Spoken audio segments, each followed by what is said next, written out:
ఈరోజు ట్రంప్ ఒక ప్రకటన చేశారు.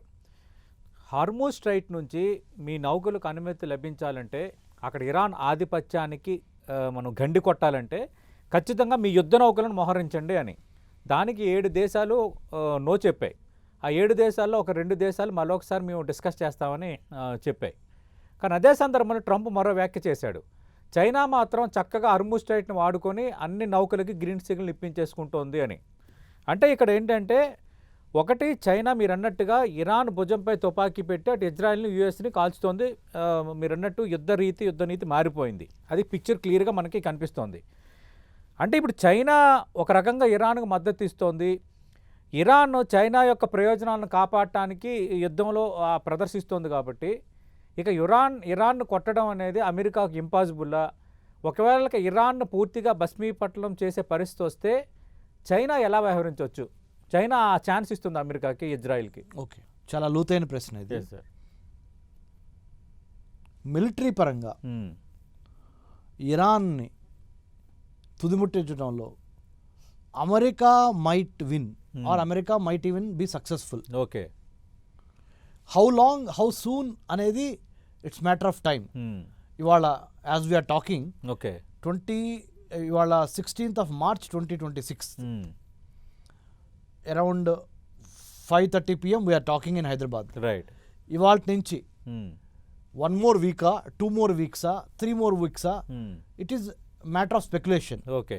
And also at the same time militarily ఇరాన్ని తుదిముట్టించడానికి అమెరికాకి, ఇజ్రాయెల్కి ఇంకా ఎడ్జ్ ఉంది. ఓకే, ఇంకా ఆపర్చునిటీ ఉంది. ఓకే. 100% ఇరాన్ని మీరు అన్నట్టు భస్మీ పటలం అనే మాట వాడారు తెలుగులో. అవును.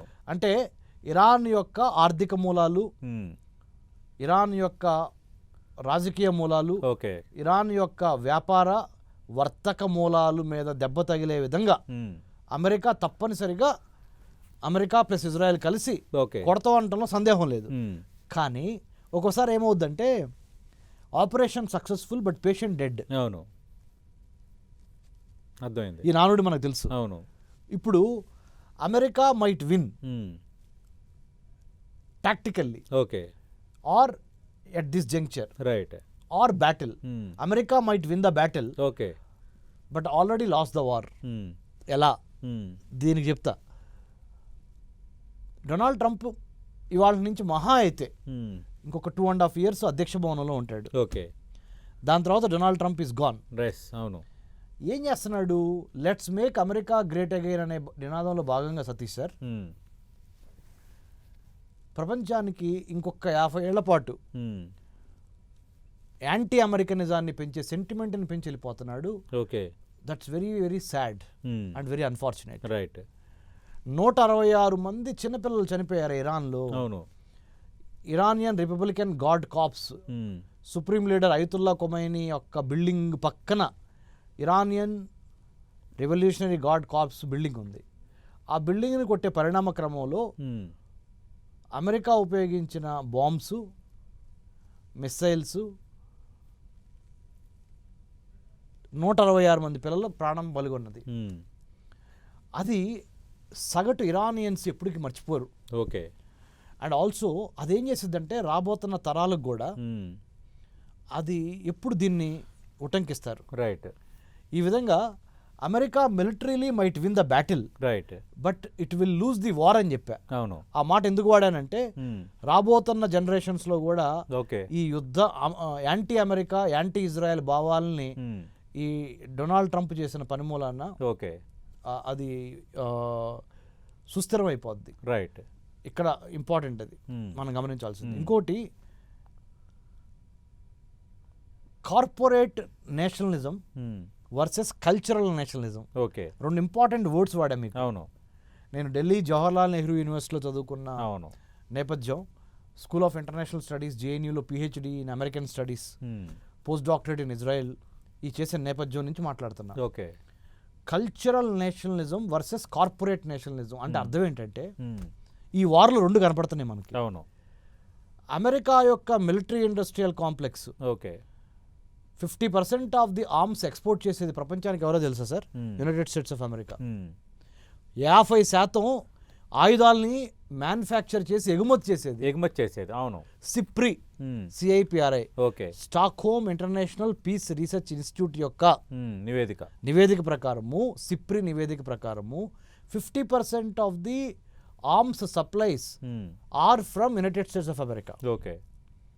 కార్పొరేటిజం ఎక్కువ ఉంది ఇక్కడ, మిలిటరీ ఇండస్ట్రియల్ కాంప్లెక్స్ ఉంది. ఓకే. అంటే ఒక గూడు పుటాని మిలిటరీ వాళ్ళకి, కార్పొరేట్ హెడ్లైన్ ఇండస్ట్రియలిస్టులకి, రైట్, రాజకీయ నాయకులకి రావణ కాష్టం ప్రపంచంలో నలుగుతూ ఉంటేనే నా ఆయుధాలు అమ్ముడుపోతాయి, రైట్, నాకు డిమాండ్ ఉంటుంది. సో ఈ military industrial complex MIC in America and corporate nationalism అని చెప్పా. కార్పొరేట్ నేషనలిజం ఎందుకు ఇబ్బందులు పడిద్దంటే కార్పొరేట్స్కి మెయిన్ పర్పస్ ఏంటంటే, the main purpose of a corporate company is to earn profits, right. అవును. కల్చరల్ నేషనలిజం రిప్రజెంట్ చేసే కంట్రీస్. ఈ యుద్ధంలో ఇజ్రాయెల్ ఓడిపోదు, గుర్తుపెట్టుకోండి, నేను రాసిస్తున్నా. ఇజ్రాయెల్ ఓడిపోదు. అమెరికా ఓడిపోవచ్చు కానీ ఇజ్రాయెల్ ఓడిపోదు. ఎందుకో చెప్పనా? ఇరాన్ కూడా ఓడిపోదు. ఎందుకో చెప్పనా? కల్చర్ బేస్డ్ కంట్రీస్ ఉంటాయి చూడండి, civilization based, culture based countries, వాళ్ళు తుది ప్రాణం పోయినా కానీ పోరాడతారు. వాళ్ళకి క్యాష్ కానీ కార్పొరేట్ ఇంట్రెస్ట్లు కానీ ఉండవు, వాళ్ళని కదిలించలేవు. వాళ్ళని కదిలించేవి ఎమోషన్తో కూడుకున్న cultural values, cultural ethics, cultural norms. ఇక్కడ ఇరాన్ పర్షియన్ సామ్రాజ్యం నుంచి వచ్చిన తునక, రైట్, గొప్ప పర్షియన్ ఎంపైర్ ఒకప్పుడు ఇరాన్. అవును. అమెరికాకి అట్లా civilization, America is not a civilizational power, but whereas Israel has, like India, Bharat, we have the Sindhu నాగరికత, Sindhu cultural civilizational power India, right. Iran also a Persian civilizational power, right.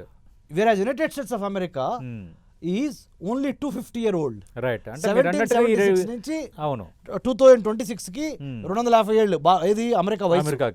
కానీ Iran వయసు ఎంత? 3000 ఏళ్ళు పైన, 4000 ఏళ్ళు, రైట్. ఇండియా వయసు ఎంత? More than 5000 years. అంటే సాంస్కృతిక చారిత్రక నేపథ్యం ఉన్న దేశాలు. ముఖ్యంగా మరి జూయిష్ కంట్రీ అయిన ఇజ్రాయెల్ యొక్క, అంటే Israel as a country is only 76 years, but Israel and slash Jewish slash Judaism as a civilisational issue, old biblical, old testament నుంచి కొన్ని వేల సంవత్సరాల చరిత్ర జూయిష్ పీపుల్ కి, జుడాయిజానికి ఉంది. కాబట్టి ఈ వార్ లో నా prediction, I was in Israel, I was in America, I did my doctorate in American studies. ఇవన్నీ చేసిన వాడిగా చెప్తున్నా, చిలక జోస్యం చెప్పట్లా, రైట్. ప్రాపర్ గా, సైంటిఫిక్ గా, కోహెరెంట్ గా, మీరు పర్ఫెక్ట్ గా కొంచెం cultural nationalism versus corporate nationalism లో, కల్చరల్ నేషనలిజం కి మిలిటరీ పరంగా ఓడిపోవచ్చు, రైట్.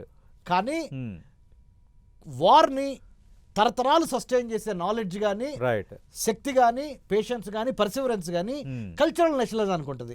కార్పొరేట్ నేషనలిజానికి ఎంత ఫాస్ట్ గా పైకి వచ్చిందో అంత ఫాస్ట్ గా కిందకి వెళ్ళిపోద్ది. The moment corporate interest are served or compromised, వాళ్ళు డిమోరలైజ్ అయిపోతారు. కానీ cultural nationalism, cultural nationalist will never get demoralized irrespective of the win or lose in the battle, right. ఇప్పుడు ఒక 2 కీలక అంశాల కోసం మాట్లాడుకుందాం. మనం హర్మూజ్ స్ట్రైట్ సంబంధించి రోజు మాట్లాడుకుంటున్నాం. ఇప్పుడు బాబెల్ మాండెబ్, ఇది ఒక మరొక ఇంపార్టెంట్ చోక్ పాయింట్. ఇది ఒక జల రవాణా జరిగే ఒక important choke point. Already Hormuz స్ట్రైట్కి సంబంధించే ఇంపాక్ట్ పడిపోయింది, ప్రపంచం అంతా మనం చూస్తున్నాం.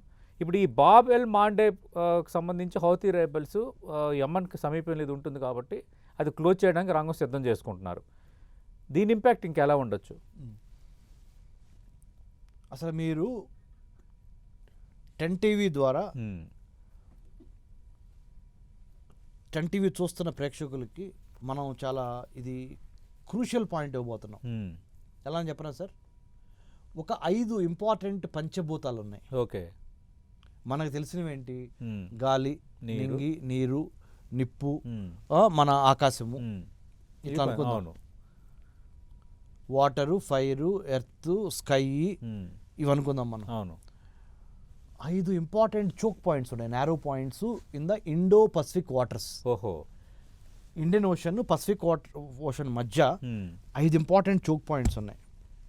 ఆ 5 ఇంపార్టెంట్ చోక్ పాయింట్స్లో ఏ చోక్ పాయింట్ అయినా, చోక్ పాయింట్ అంటే ఏం లేదు మన ప్రేక్షకులకు అర్థమయ్యేటట్టుగా, ఆ జల వ్యవస్థ, రవాణా వ్యవస్థ మూసుకుపోద్ది ఓకే. సముద్రాల్లో నారో స్ట్రైట్స్ ద్వారా. అర్థమైంది. ఫస్ట్ది సూయజ్ కెనాల్, ఈజిప్ట్ యొక్క ఆధ్వర్యంలో ఉంది అది. ఓకే. ఈజిప్ట్ ఎక్కడుంది? ఆఫ్రికా ఖండంలో నార్త్ ఆఫ్రికా దగ్గర ఈజిప్ట్ ఉంది. ఓకే. సూయజ్ కెనాల్ కనుక ఈజిప్ట్ మూసేస్తే పరిస్థితి దారుణంగా ఉంటుంది. రైట్.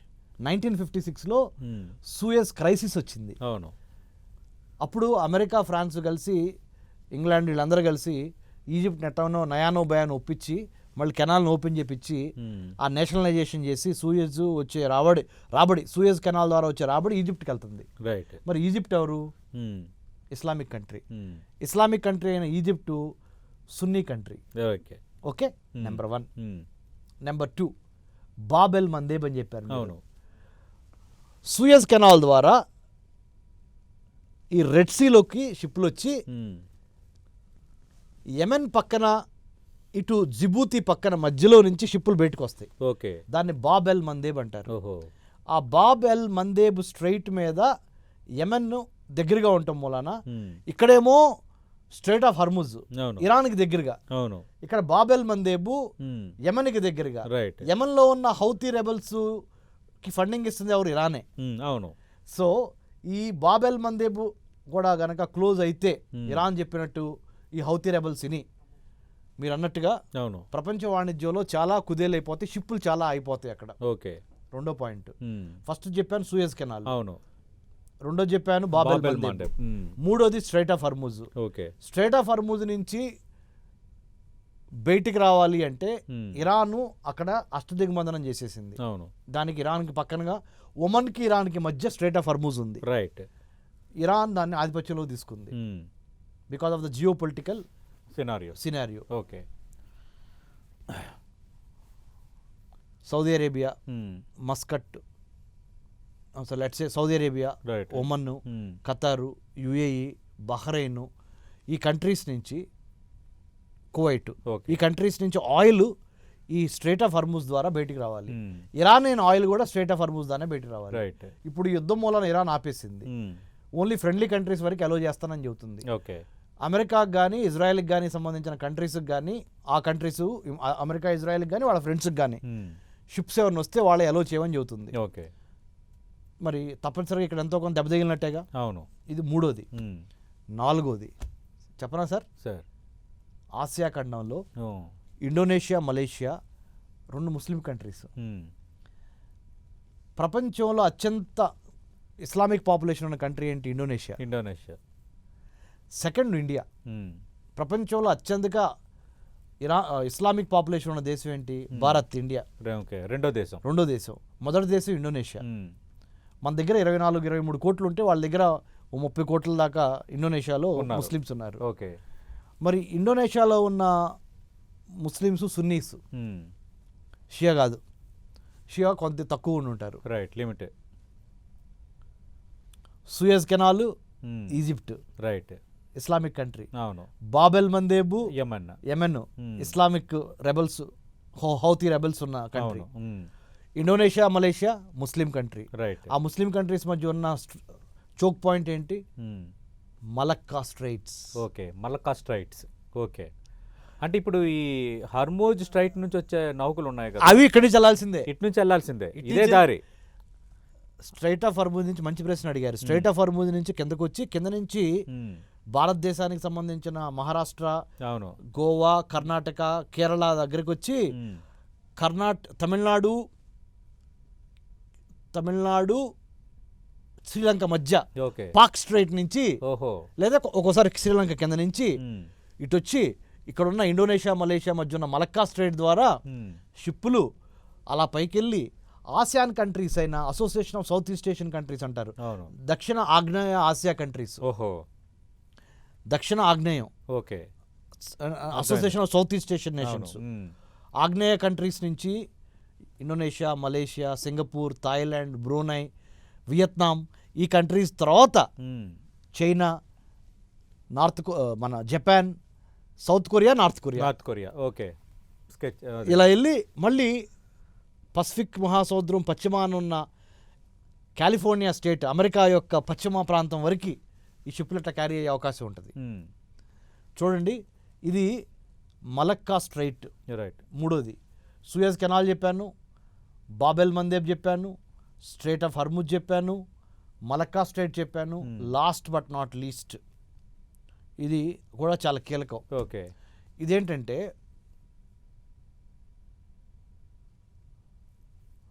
Panama canal. అది పసిఫిక్ మహాసముద్రంలో నుంచి అట్లాంటిక్ మహాసముద్రంలోకి షిప్పులు రావాలంటే పనామా కెనాల్ కనుక మూసుకుపోతే ఓకే చుట్టూ తిరిగి రావాల్సి ఉంటుంది. సో ఆ పనామా కెనాల్ ఒకటి. ఓకే. ఈ 5 మనకి పంచభూతాలు లాంటి.